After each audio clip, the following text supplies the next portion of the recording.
private sector 7 shuwa nei na pia sem te ale heading chu Israel ga ma chen ning sa ha lo wa lo pi jing ni zeng zong le item khana ta mu tora to hung ki to kha ang ki ta tu kha ding ding ma o ma hi le Israel gam chu dar ha ding ipot ki po di hi ni na le sipai ho chun amuna ama ga sa do tora jil ho za la ma hon tha nei ba pathen kan tu na mu the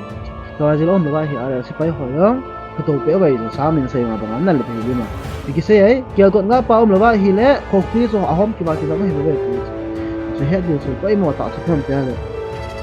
a khamim hon chuan sei tin lo a je bia thu sei ngai lo mas tem ta head so thum te le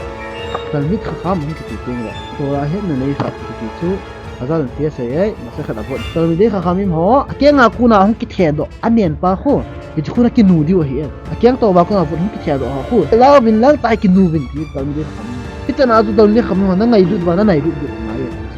a hi la ki ti theirin zo khat le thiam khat nin ganai wal khawin na te